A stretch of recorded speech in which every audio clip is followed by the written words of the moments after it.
We have something very special to show you. It's a major discovery that for the last 2,000 years has been lying buried beneath volcanic rock and ash. We used to think people living 3,000 years ago were primitive.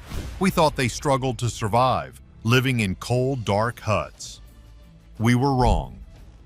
A massive discovery in a British quarry has just proven that Bronze Age families lived in luxury homes with the designer clothes and imported jewelry from Iran. Someone had really a lot of money and a lot of space, and in his private place. This wasn't a struggle for survival. It was a golden age.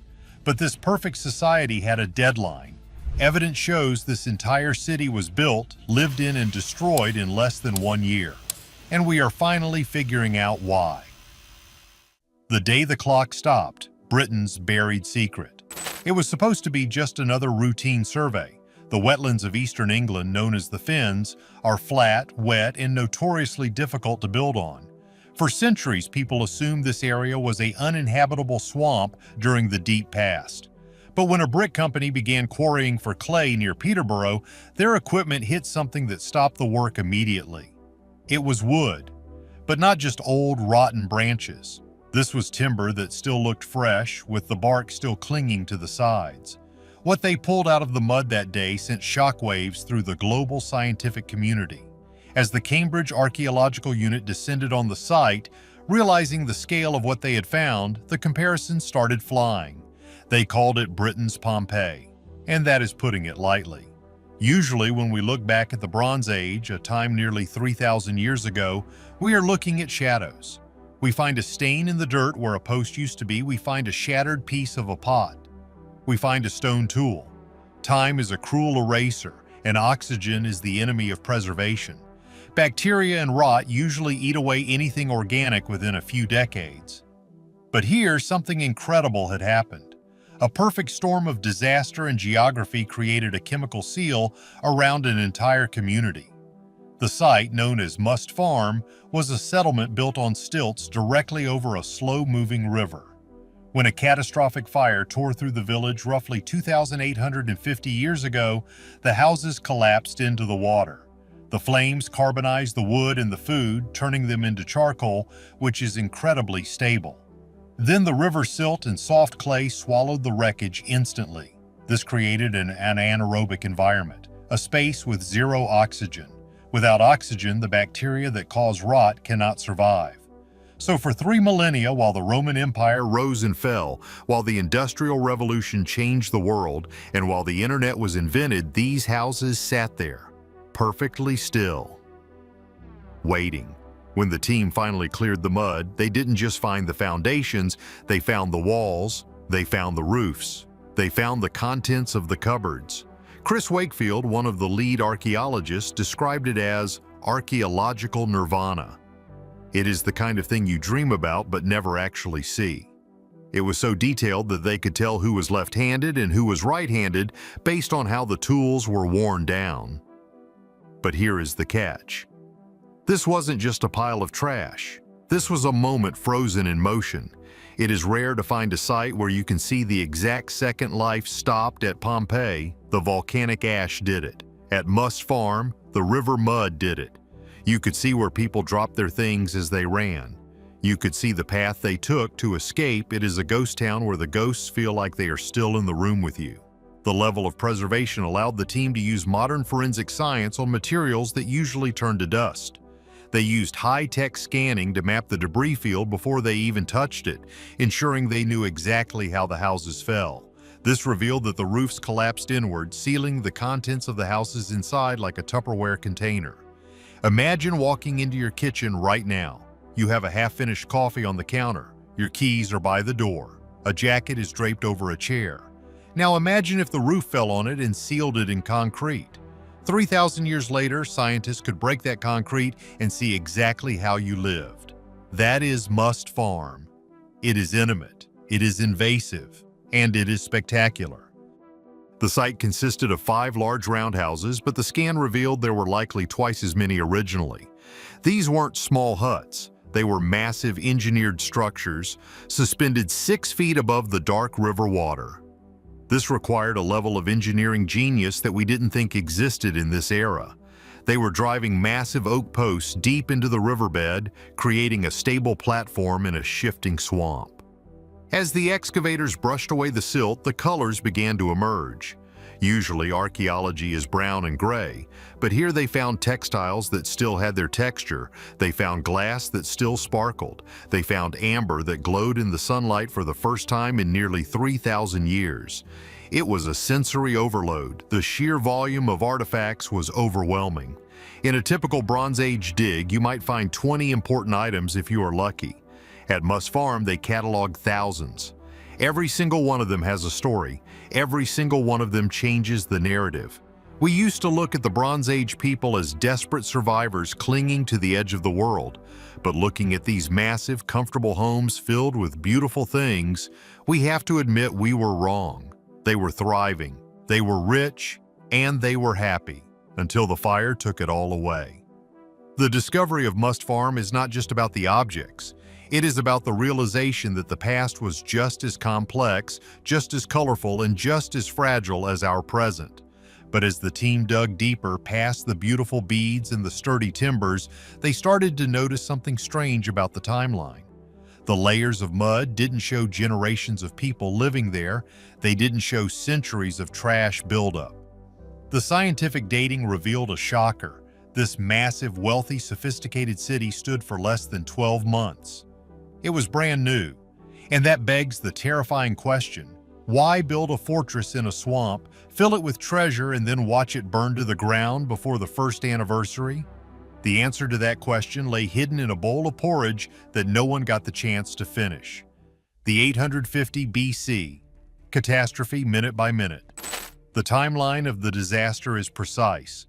We know, thanks to the incredible preservation of the wood, exactly when the axes cut down the trees to build the settlement. We can count the tree rings. We can see the sap. The wood was green, unseasoned oak. This tells us the houses were built in the spring, and by the late summer of that very same year, they were ashes. Think about that for a second.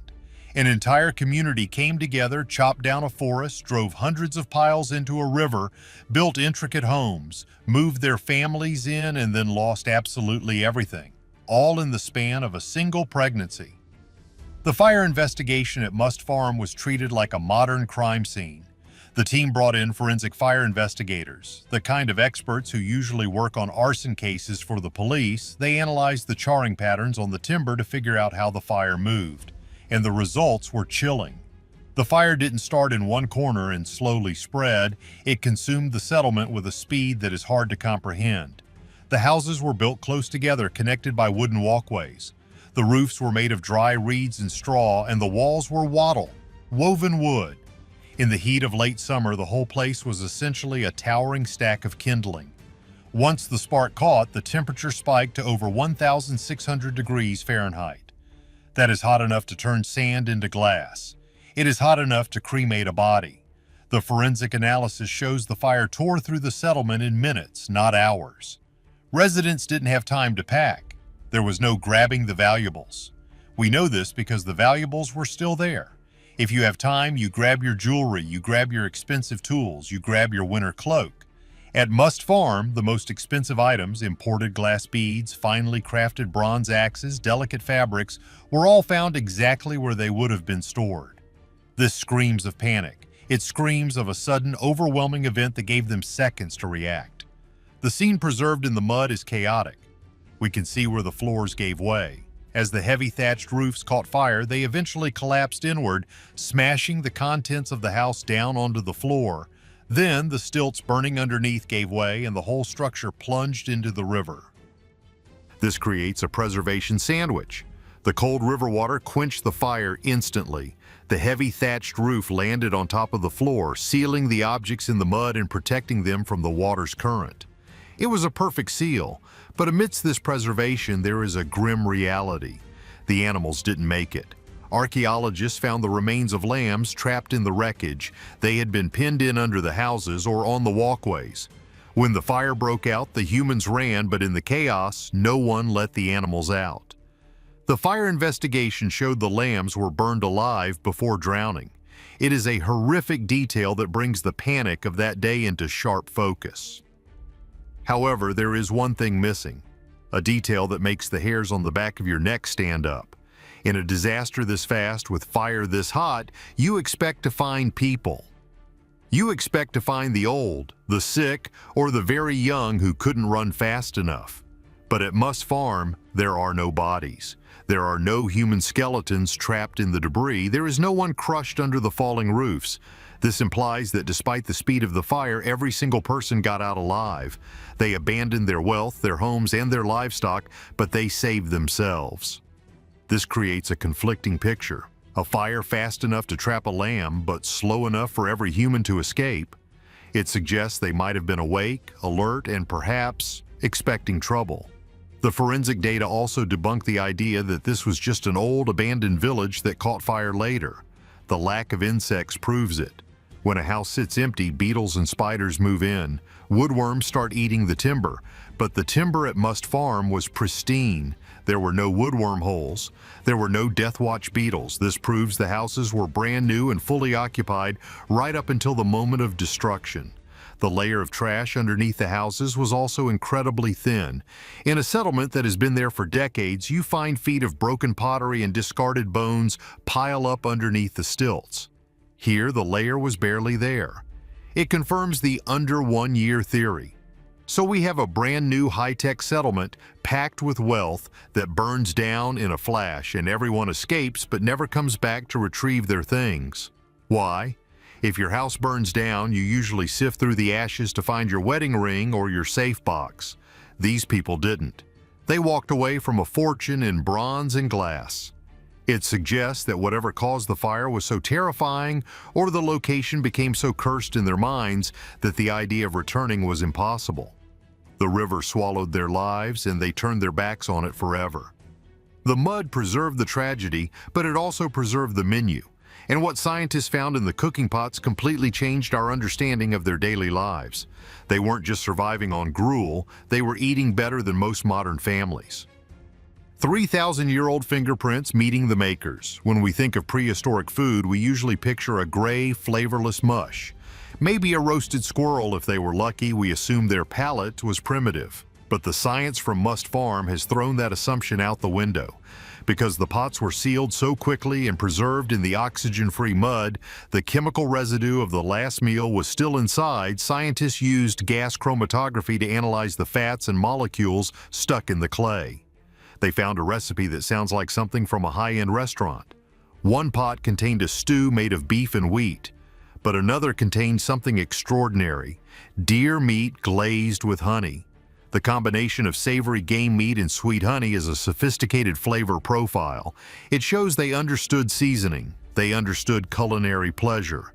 They weren't just eating to fuel their bodies, they were cooking with intention.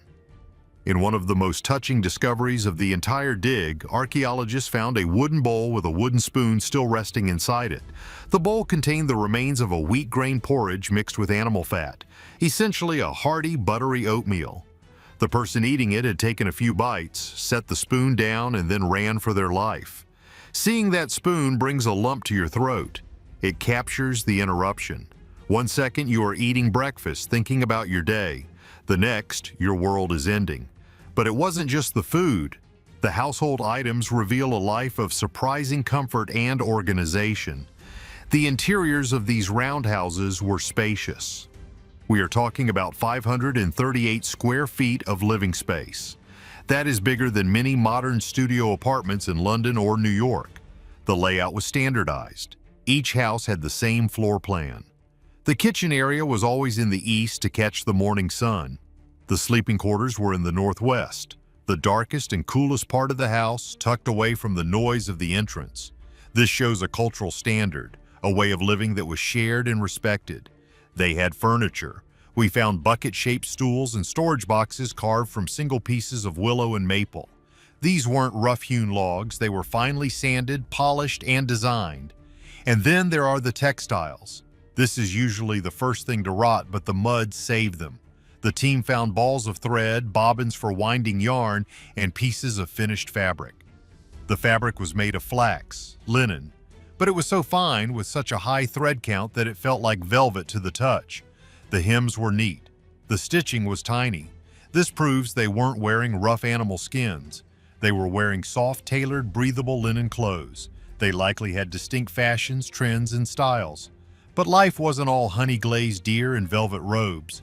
The preservation was so good it also kept the gross stuff. By analyzing coprolites, which is the polite scientific word for fossilized poop, found in the trash heaps, scientists got a look at their health. It turns out almost everyone in the village was suffering from intestinal worms. Giant kidney worms and whipworms were common. These parasites would have caused stomach aches, stunted growth, and general misery. It is a stark reminder that despite their beautiful carpentry and tasty food, they were still vulnerable to nature in ways we have forgotten. They lived with their dogs. We know this because the dog poop was mixed with the human waste, and the parasites likely jumped between species. Yet amidst the pots and the parasites, there was one object that stopped the excavation team cold. It wasn't made of bronze. It wasn't made of gold. It was a human skull.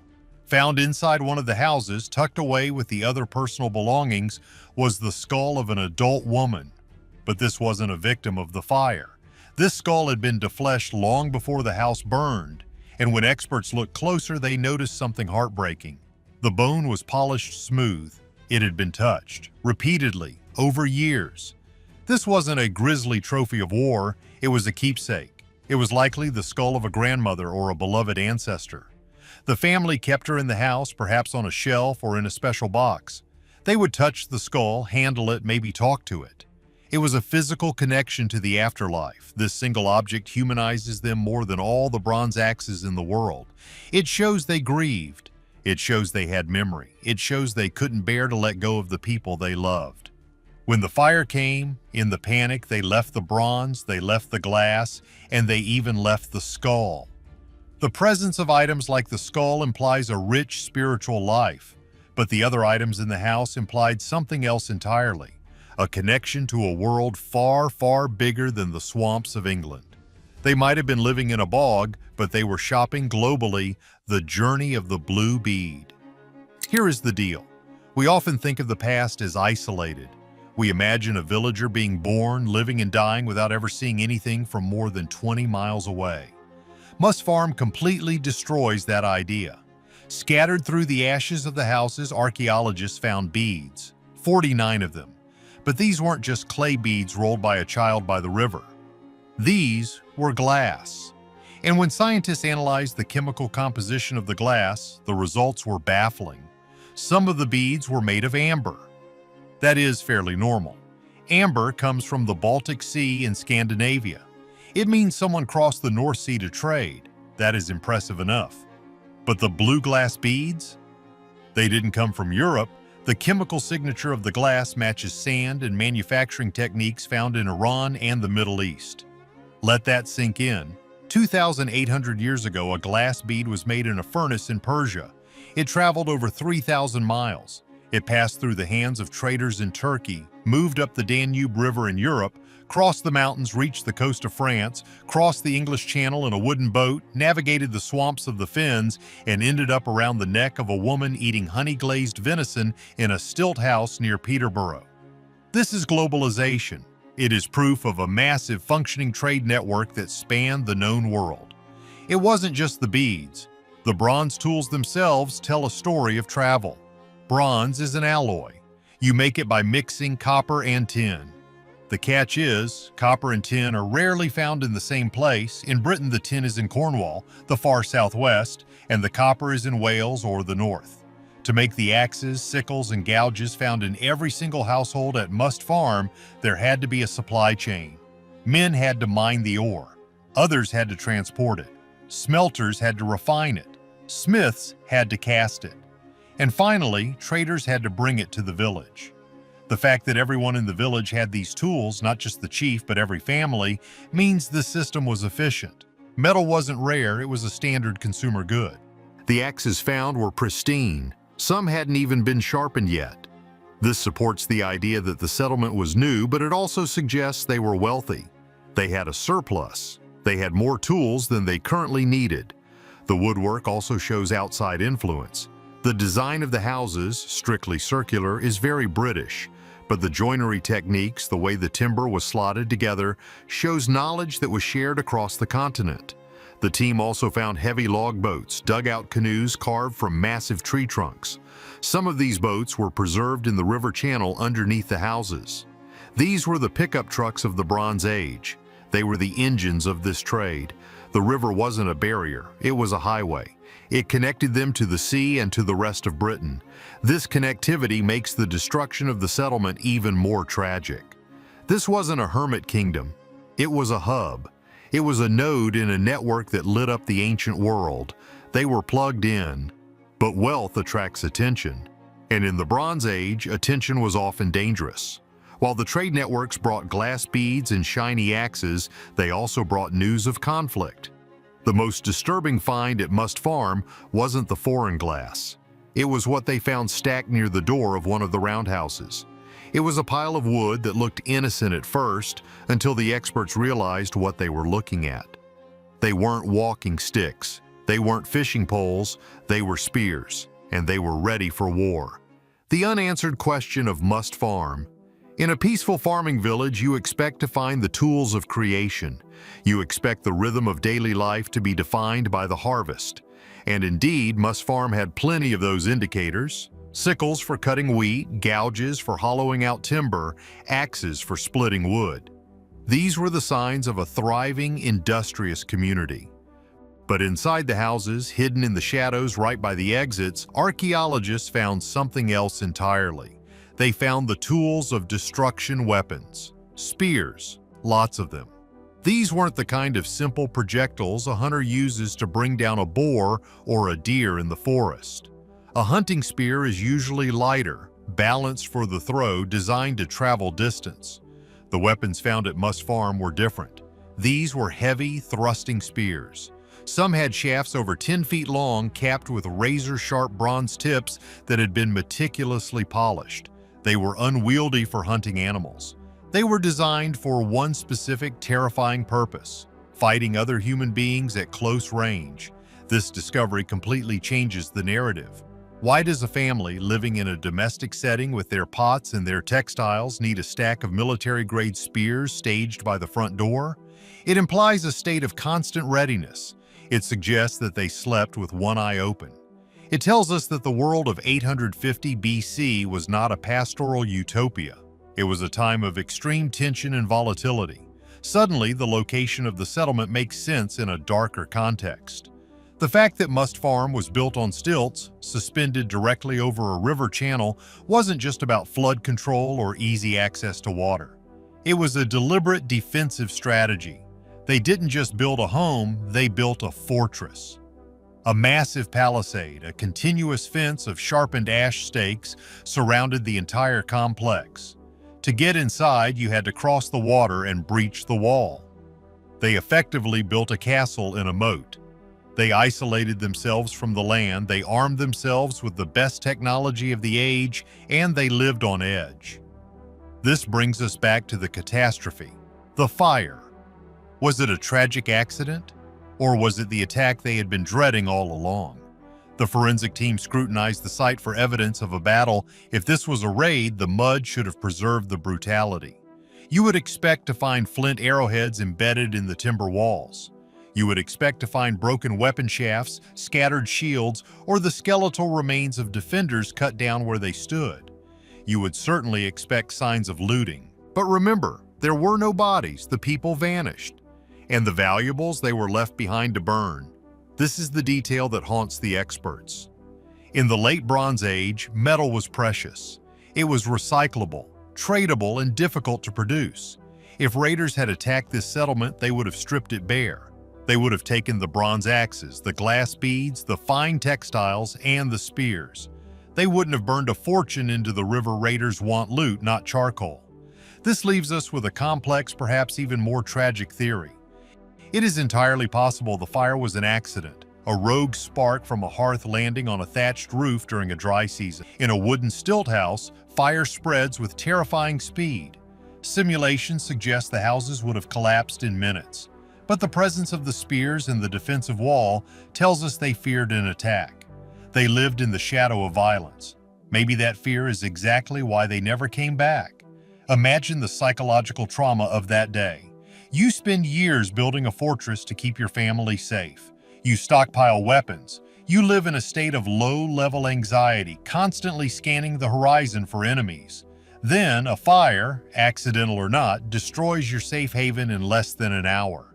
You escape with your life, scrambling into canoes or swimming to the muddy banks, watching your wealth and your security turn to ash. Do you rebuild in the same cursed spot? Or do you take it as a violent sign from the gods that this place is doomed? The residents of Must Farm made their choice. They walked away. They left the spears where they fell. They left the pots still full of porridge. They left the ancestor's skull that watched over the door. They faded back into the landscape, perhaps absorbing into other tribes or building new, less ambitious homes on dry, anonymous land. The settlement of Must Farm challenges our perception of history. It forces us to see the past not as a linear, steady march from primitive to modern, but as a jagged line of peaks and valleys. This settlement was a peak. It represented a moment of high culture, advanced technology, domestic comfort, and international trade. And it was snuffed out in a single afternoon. It serves as a stark reminder that civilization is fragile. It can be built up with genius engineering, fortified with walls, and connected by global trade routes, yet it can still be ended by a change in the wind and a single spark. For 3,000 years, the river kept their secret. The silt in the water created a perfect oxygen-free seal, holding their spoons, their clothes, their wheels, and their memories in a cold, dark embrace. Now we have brought them back into the light. We know what they ate. We know how they built, we know what they wore. But as we stare at the charred stumps of the great oak post rising from the mud, we are left with the silence of the Finns. The physical world remains, but the people are gone. And no amount of science can tell us where they went or what nightmares followed them into the dark. The discovery at Must Farm is being called the most important archaeological find of the century, but it makes you wonder what else is down there. If a whole city can hide under a muddy field for 3,000 years, what other secrets are we walking over every day? Are we missing the biggest discoveries just because we haven't dug deep enough? If you want to see more history unearthed, hit that like button and subscribe.